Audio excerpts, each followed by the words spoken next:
Now let's turn to the escalating conflict on the Thailand-Cambodia border, which has entered its fourth day with no clear end in sight and fears of a much wider humanitarian crisis.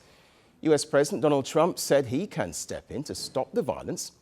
While speaking at a rally in Pennsylvania on December the 9th, Trump claimed credit for the earlier truce between Thailand and Cambodia and said he would make a phone call to halt the current wave of violence. Trump also claimed that in 10 months he had ended 8 wars. In 10 months, I ended 8 wars, including Kosovo, Serbia, Pakistan and India. They were going at it. Israel and Iran, Egypt and Ethiopia. You didn't know about that. Armenia and Azerbaijan. And I hate to say this, one named Cambodia, Thailand, and it started up today. Tomorrow I'll have to make a phone call, and I think they'll get it.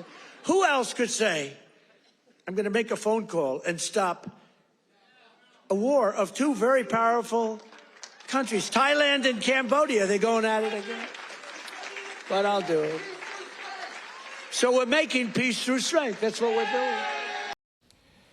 Well, to clarify, India has repeatedly debunked Trump's claims about the India-Pakistan conflict in May, saying the ceasefire agreement was achieved after Pakistan reached out to India, and that it happened without any US mediation. Meanwhile, the renewed Thai-Cambodia clashes come months after a ceasefire brokered by President Trump and the Malaysian Prime Minister in July. It followed 5 days of fierce cross-border fighting that killed dozens and displaced thousands of people. This week's fighting, however, is the deadliest since July. Airstrikes, artillery fire and ground skirmishes have spread across 5 provinces on both sides of the border. Reports claim that more than 500,000 people have now been forced to flee their homes. And yesterday, the Thai army said it had carried out what it called a tank-fired operation, targeting a compound on the Cambodian side of the border. Thailand's navy also reported that it had struck Cambodian positions along the Trat border. And on the ground, hundreds of displaced families are sheltering inside makeshift centres.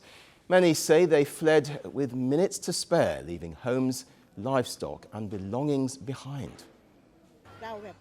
We are behind the front line. We can live like this. It's okay, but I want it to be over. I miss my pets. I really miss my pets, all the animals at home. I can't really put it into words. I wanted the war ended as soon as it can, so that I can go back to my home to restore my farming work and to take care of my dogs and chickens, because they are at home with no one to take care and don't know what they are eating. However, neither government shows any sign of backing down. The Thai Prime Minister has vowed to continue defending the border, while Cambodia has warned of a strong response against any Thai offensive. The international community is urging both parties to resolve the issue through dialogue. On December the 9th, Beijing said it sincerely hopes the fighting does not escalate and urged both sides to return to dialogue. As a friend and close neighbor of both Cambodia and Thailand, China sincerely hopes that the 2 sides will exercise restraint, move toward each other, and prevent the situation from escalating again. China will continue to play a constructive role in easing tensions in its own way. The United Nations has also expressed serious concern over the escalating fighting. A UN spokesperson said the Secretary-General is very concerned about developments in the region. Look, we're very concerned about these latest developments. We've seen the reports of airstrikes and mobilization of heavy equipment around the border. It's important that both Thailand and Cambodia do whatever they can to de-escalate and to return to the framework that was signed in Kuala Lumpur just a few months ago, on October 26. They need to use that mechanism to engage in dialogue and find ways again to lower the tension. And we, of course, stand ready to support all efforts at promoting peace, stability, and developments in the region. Well, the root of the conflict lies in a century-old colonial-era disputed border demarcation, an 800-kilometre line marked by competing claims over the centuries-old Preah Vihear temple. And despite a 1962 international court decision supporting Cambodia's claim, the matter has remained unresolved, resurfacing periodically in bilateral relations. So for now, the Thailand-Cambodia border remains a deadly combat zone, and thousands are in limbo, waiting for a peace that still feels out of reach. I was born into revolution.